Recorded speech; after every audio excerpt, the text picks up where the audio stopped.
Labor Talks, recorded at Chippewa Valley Community Television in Eau Claire, Wisconsin. Hello, and welcome to Labor Talks. Today's special guest is Kyle Alters. He is the business agent for Carpenters Local 1074 here in town and a member of that local.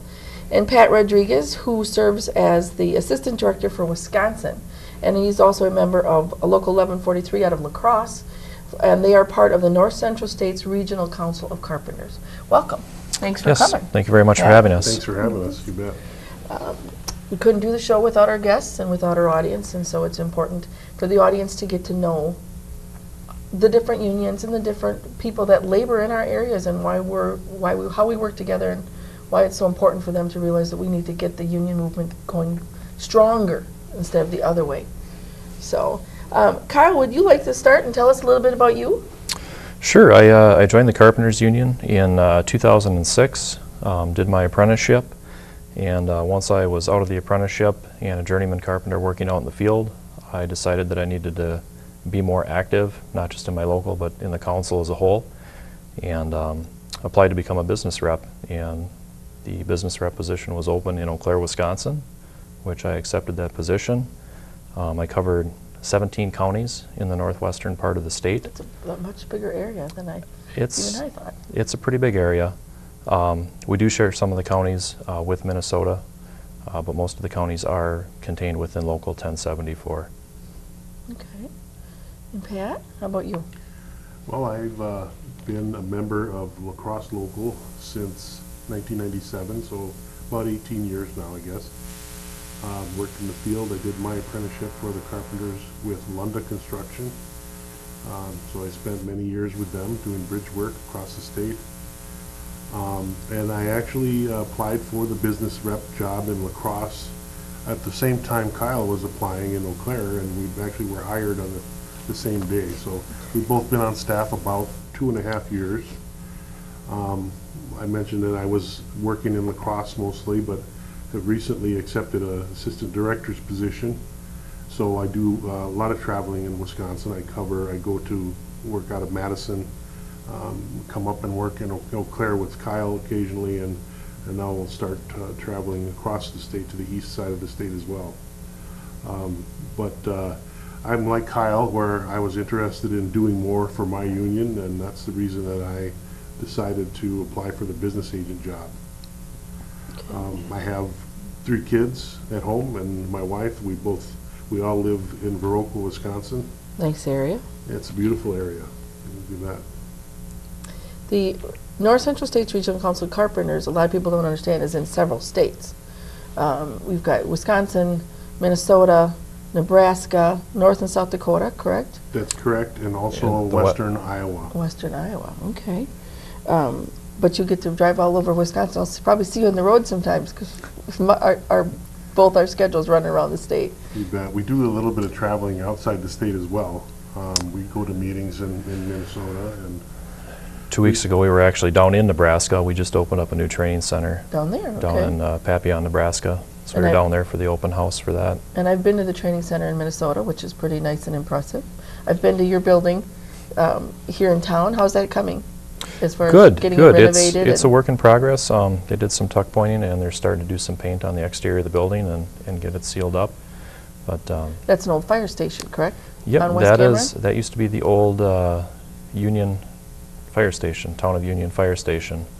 And when the fire station moved down the road, the Carpenters were able to acquire the building.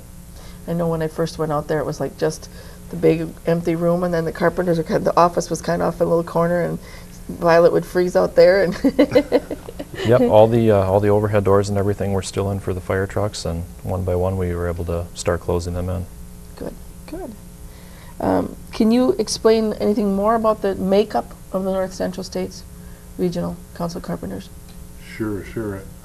We actually represent, aside from all the different states we mentioned, we represent carpenters, we represent millwrights, floor layers, pile drivers, and even some specialty trades. We represent divers who do marine construction work. So we actually have a wide variety of trades that we represent. What kind of work is in marine Well, they do construction at, probably a lot of it is on riverways or dams where they have work going on in those areas where they need a diver to do some concrete forming underwater or do some welding underwater. Well, welding is a big one. A lot of our divers are employed on like oil rigs, or if they have to weld piling together underwater, or cut piling off from old projects when they're doing a remodel on a dam, then they hire the divers to go in and perform that work. And I know Lunda specifically has been extremely busy on a lot of the bridges and overpasses. And I know when I wrote letters to our senator and our assemblyman regarding the bridge in Stillwater, Lunda was going to be able to getting the contract at that time, or be the general contractor. Absolutely. Lunda is a very big signatory contractor in Wisconsin. They do a lot of work in Minnesota, just as much work, if not more, in Minnesota than in Wisconsin, but a very big contractor, signatory contractor that employs a lot of carpenters and apprentices. But how many carpenters do you know that are covered by North Central in Wisconsin? In Wisconsin, I want to say roughly 5,000 members. Because I know down by Milwaukee, they're part of the Chicago, correct? Correct, Regional Council. correct. That's correct. The Milwaukee area and their surrounding counties are covered under the Chicago Regional Council. They actually have about 4,000 members just in the Milwaukee metro area. Wow, that's big just for that area. Just for that area, yeah. How have the changes to prevailing wage, I know it doesn't start until 2017, but how do you see that that's going to affect your members? I think the biggest thing with prevailing wage in Wisconsin is it's going to allow for contractors from outside the area to come in. For example, if you had a school who was wanting to do an addition or a new building, it's going to allow for contractors from outside the area to come in and basically undercut all of our area standard contractors who are already here. They don't participate in apprenticeship program or skills advancement or drug screening or any of that stuff that our area contractors already participate in.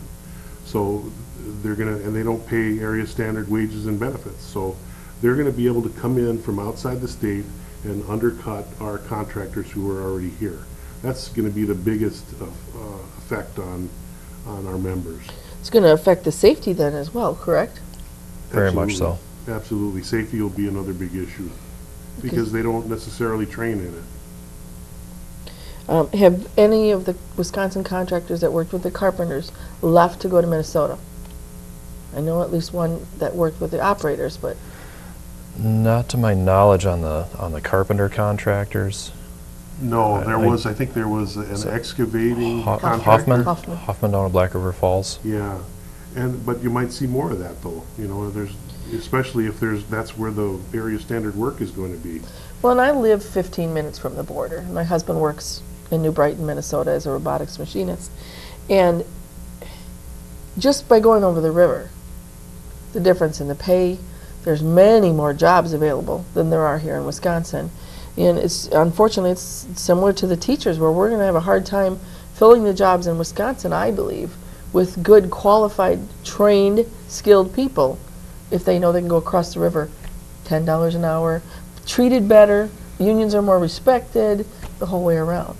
You're absolutely right, and I think another thing to consider is if you look at one of the other states that is part of our council, which is Iowa, for instance. They don't have a right to work there, or it is a right to work state, excuse me, and they don't have any state prevailing wage, and they haven't for a while. So the only work that they get is Davis-Bacon, which is on the federal level, and so that's really restricted to highways and any time there's federal money involved in a project. So if you have schools, they're not affected by prevailing wage. So that means the area standard contractors down in Iowa, they don't even bid that school work because they know they can't compete with the non-area standard contractors. So it's kind of a downward spiral, you know, as far as Iowa's a good example of what's going to happen if we don't get this fixed in Wisconsin. I know they were saying that, well, in Indiana, they've got more people that have come into the union since Right to Work went through. And I know it wouldn't affect you guys until their contracts come up, but how do you see Right to Work affecting? So with Right to Work, obviously, it doesn't affect us directly until our contracts are up in May of 2017. I don't see it having a negative effect on us right now, as long as our members are still seeing the benefits that the union provide to them and their families. And I think the biggest thing once our contracts are up is when we bring new members in, we really need to do a good job of explaining to them what benefits they do receive for being dues-paying members. I think if they see the benefits, and we provide them a safe workplace, a drug-free workplace. A lot of places can't guarantee that on the job site, and that's one of the things that we provide to them, but we need their dues to help us do that. Correct, with the training centers and Yep. and everything. It seems like when you look back over the history of organized labor, carpenters have been organizing carpenter to carpenter since day one, right? So for over 100 years. So we might have to do a little more of that, where we're organizing, talking from carpenter to carpenter, explaining to them, these are the reasons for representation. These are all the good points about becoming a union member. So we'll just have to do more of that. It'll be up to us out in the field and all of our members, to make that case for why Try it's to a good reason to be represented. Stay and belong. Sure. You bet. I'm hoping that because it's not until the next contract or till 2017 for prevailing wage, that we can, as union members, can work together to form some type of a program to help mobilization. We all have the same concerns. So if we can work together to come up with programs that'll help our union, they'll probably help another union and vice versa. So. Agreed. We definitely, as a labor movement, we need to definitely work together for that common goal. And to me, we can have an effect. We can change those things that have been changed for us at the legislative level. We can go in and have those changes reversed. Especially, I'm hoping to get it reversed totally, but at least if we can make it so it's minimize the effect of what it has on Right. our locals. But we do have a lot of common goals that way, you bet. And I'm on village board where I live, and whenever a project comes up, one of my biggest concerns when we're getting bids is that it's a Wisconsin business. I want to keep the business here. Now that's another thing that, if I remember right, Walker's done away with, is that if it used to be that if you had any public money that was being spent on a job, like on a school, those bids had to go out to Wisconsin businesses first. That's a good question. I guess I'm not too familiar with how that worked. But Yeah, I haven't. That's the first time I've heard anything about that. At least with the prevailing wage, if companies or contractors were coming in from outside the state, it was kind of a level playing field. Correct, because they had to match the wage. Exactly. Right, exactly. So materials being the same, wages being the same, why wouldn't you pick somebody that's in your backyard and keep your money local? Correct, because then they're going to turn around and support the local businesses. Exactly. And everything stays and helps our state versus another state. Since the district covers several different states, can either one of you explain how Wisconsin is being adversely affected or compared to the other states under the district? Well, I guess I would go back to my example about how things are in Iowa, and probably as well as in Nebraska. The wages and benefits in those areas have downward pressure because a lack of prevailing wage, because the jobs don't have those area standard wages and benefits tied to them. So the pressure, the downward pressure is too much, and you'll have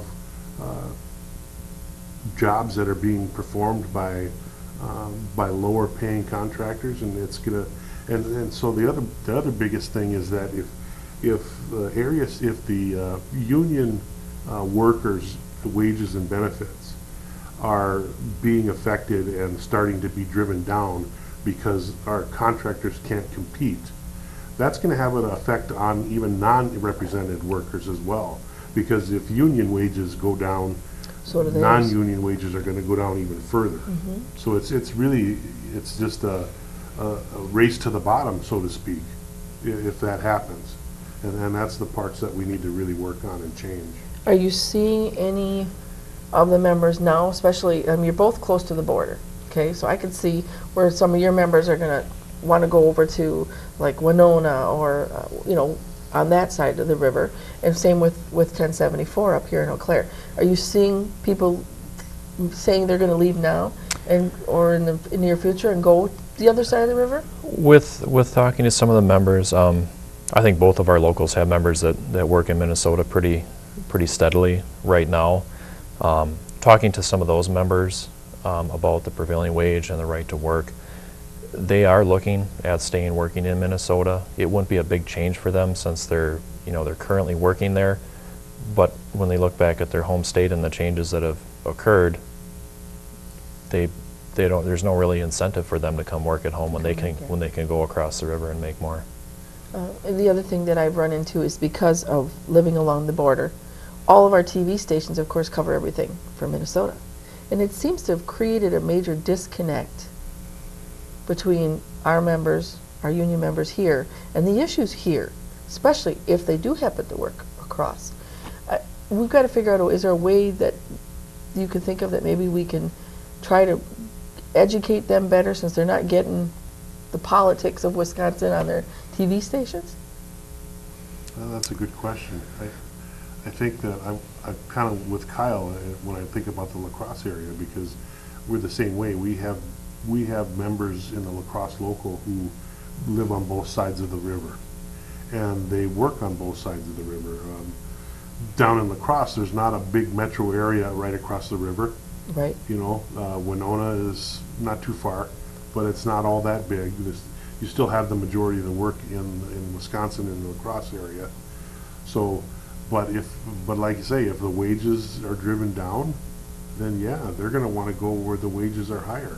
And if that means they're higher across the river in Minnesota, then that's where they're going to want to work. No doubt about And I it. can see that same thing happening with the Milwaukee area, where they're going to want to go across the river down into Chicago. Sure, exactly. We've lost so much respect here. I was watching a thing the other day that said we used to have 36% of our people were unionized, and the middle class was strong. Now we're down to 6%. And our middle class is shrinking.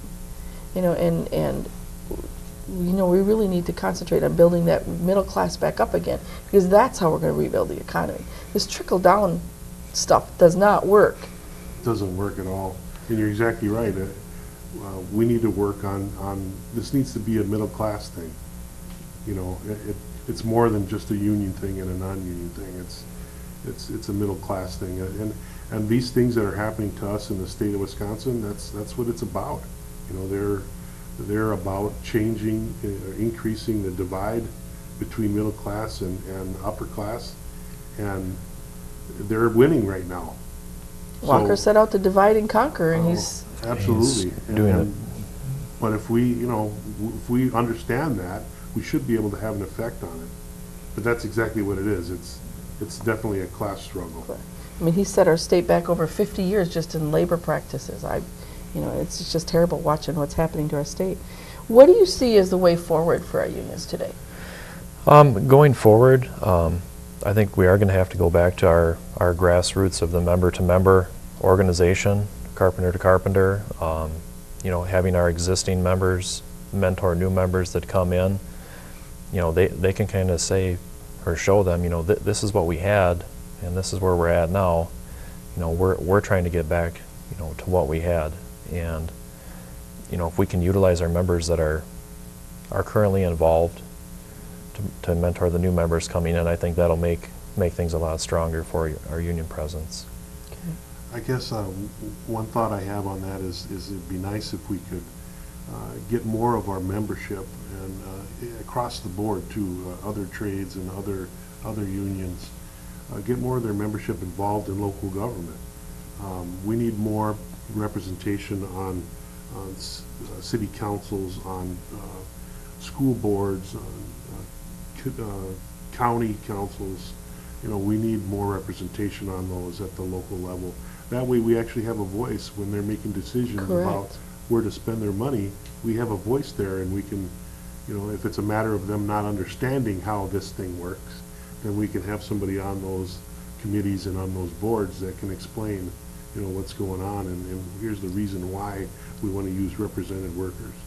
Well, and I think that if a union has people that are politically active, they may not necessarily agree with everything that's out there, but just if they're politically active, they can help with the member. They can help with the teaching. They can help with the helping. Oh yeah, I know this person. Maybe we should talk to them about running for office. Exactly. Absolutely. We need a lot more of that. I know there is, we do know of some carpenters, for instance, that are holding local office, but we need more. We need more of that. It's got to be widespread. And it's something that's fairly easy to do if we can track down the right person to be elected. Right. And do you have a good core within your memberships now that are active, what you would consider activists? I wouldn't say that it's good enough. I would say that every local has its core members that are active, whether it's political or if they're volunteering or out in the community. So there's a core group, but there could always be more of a core group. They could always add some members. And I've seemed to notice that from many of the different locals, and including yours, because I know one of your retirees that's pretty active. It's a good way to maybe get some of those. We need to get the younger people active, but it would be a good way to get the elderly people bring back around, because when you hear the statistic that the Tea Party is made up, the average age is 55 years old. We've got these people that are retiring that are disconnected as well, because they don't realize the younger people don't have the contracts they had. And these kids are not going to get what they had. We need to help get them back active to fight for the younger kids too. And I think that might be a way to get the younger kids. No doubt about it. No doubt about it. If they see people that care about them and fight for them, rather than as, well, I don't care, I've got it all. And maybe you can utilize retired membership to because they might have more time, so you can actually get them more involved, and they can spend more time on a volunteer project, or whether it's talking to younger members and getting them involved as well. Yeah, mentoring would be a good job for the retired members of the locals. If they have that time to sit down with a member, even call a new member and just see how they're going. If they have any questions, that the new member doesn't necessarily want to bring up on the job, or they don't want to call their business rep. Just another avenue for them to either get their questions asked or have somebody reach out for them. It's really sad when Labor Council here in town, the 9-county Labor Council that I mentioned earlier, we were offered from the school workers a free tuition for a young person to go to leadership training. And it had to be someone under age 35. We didn't have anybody. The average age for our Labor Council is about my age. So it'd be nice if we could figure out a way, like I said, to get those younger people involved. So when they ask us, what is the union doing for me? What can we tell them back? So that we can get them involved. That's a good question. And there is definitely a generational gap there, because you have the young folks think differently than even, middle-aged or older people. They have a different thought process, and different things are important to them that weren't necessarily important to their fathers or their grandfathers or grandmothers. And so they're definitely different people, and we need to figure out what makes them tick. We need to know, what is it that they want. We have to listen to them and what their needs are and what they want. And I had a president from one of the other Wisconsin locals, big local that they cover, and he came and did a speech for the Fond du Lac Labor Council's COPE dinner. And he said that we as workers need to stop talking about issues like gays, guns, God, and concentrate more on the economy, jobs, and we all have to work on a way to come up with, so that we can do that with our members. Those things, they're never going to change. Yeah, those are not our issues. You Right. know, as good union members, you know, we have to concentrate on, like you said, the economy. We have to concentrate on wages and benefits. You know, those are the things that matter to all union members. So, I think what you touched on, though, on the on the generational gap, obviously my generation may be a little bit different than your generation, and outside of work we may have completely different interests, but when we're at work, union carpenters, union representatives, you know, we all have the same focus. You know, we're all trying to boost our membership throughout the state, you know, bring more young members in. I think the average age of Local 1074, I think they ran the numbers last month, and the average age is right around that 45 to 50 mark. Yeah. So- And when they start retiring or going out because their knees are shot because of their work they've been doing, you know, we got to have those younger people ready to step in. Do you have programs set up with any of the local tech schools, things like that? We do. We actually do in Wisconsin. We have we just hired an outreach coordinator, and their sole job is to go out to the tech schools, to the high schools, and kind of promote our apprenticeship program. You know, the training that we offer. Some of the tech schools have similar training that students would have to pay for. For our apprentices, that's offered to them at no cost.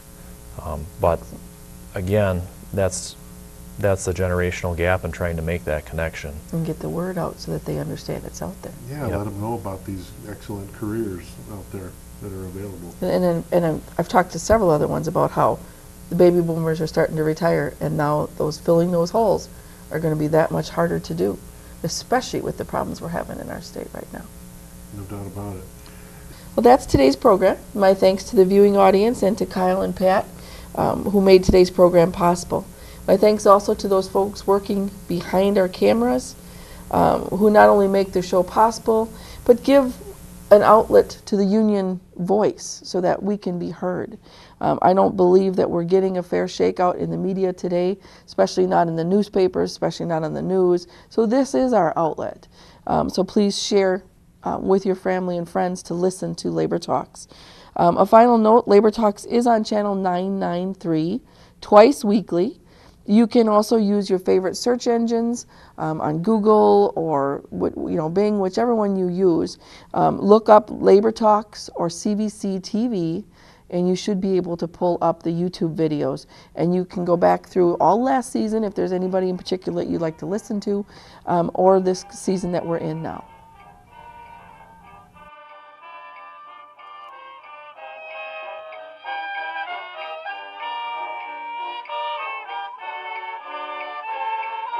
Chippewa Valley Community Television is made possible by continuing community support. If you would like to volunteer or make a donation, you can contact us by calling 715-839-5067 or on the web at www.cvctv.org.